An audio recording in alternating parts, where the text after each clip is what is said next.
Béni soit l'Éternel, mon rocher, qui exerce mes mains au combat, mes doigts à la bataille. Mon âme bénit l'Éternel.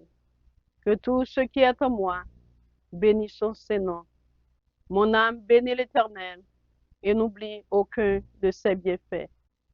Je vais lire Proverbe chapitre 26. Comme la neige en été et la pluie pendant la moisson, ainsi la gloire ne convient pas à un insensé. Comme l'oiseau s'échappe, comme l'hirondelle s'envole, ainsi la malédiction sans cause n'a point d'effet. Le fouet est pour le cheval, le mors pour l'âne, et la verge pour le dos des insensés. Ne réponds pas à l'insensé selon sa folie, de peur que tu ne lui ressembles toi-même. Réponds à l'insensé selon sa folie, afin qu'il ne se regarde pas comme sage. Il se coupe les pieds, il boit l'injustice. Celui qui donne des messages à un insensé, comme les jambes du boiteux sont faibles. Ainsi est une sentence dans la bouche des insensés. C'est attacher une pierre à la fronde que d'accorder des honneurs à un insensé. Comme une épine qui se dresse dans la main d'un homme ivre, ainsi est une sentence dans la bouche des insensés. Comme un archer qui blesse tout le monde, ainsi est celui qui prend à gage les insensés et les premiers venus.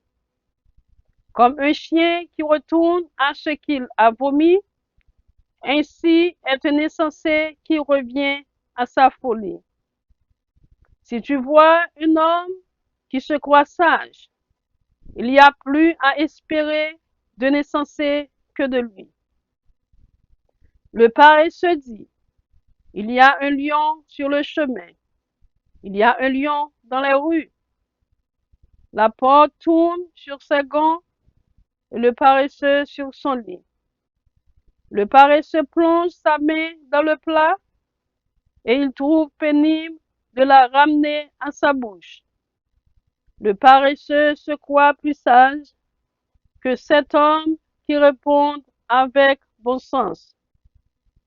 Comme celui qui saisit un chien par les oreilles, ainsi est un passant qui s'irrite pour une querelle où il n'a que faire.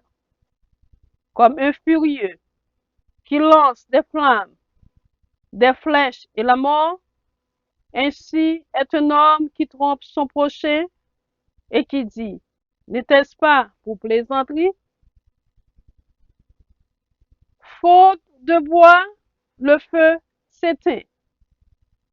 Et quand il n'y a point de rapporteur, la querelle s'apaise. Le charbon produit un brasier et le bois du feu. Ainsi, un homme querelleur échauffe une dispute. Les paroles du rapporteur sont comme des friandises. Elles descendent jusqu'au fond des entrailles, comme des scories d'argent appliquées sur un vase de terre. Ainsi sont des lèvres brûlantes et un cœur mauvais. Par ses lèvres, celui qui hait se déguise, et il met au-dedans de lui la tromperie. Lorsqu'il prend une voix douce, ne le crois pas, car il y a 7 abominations dans son cœur. S'il cache sa haine sous la dissimulation, sa méchanceté se révélera dans l'assemblée. Celui qui creuse une fosse y tombe, et la pierre revient sur celui qui la roule. La langue fausse hait ceux qu'elle écrase, et la bouche flatteuse prépare la ruine. Amen. Que le Seigneur vous bénisse, que le Seigneur vous garde, que le Seigneur vous protège. C'était votre ami, ministre Maggie Pierre. Thank you.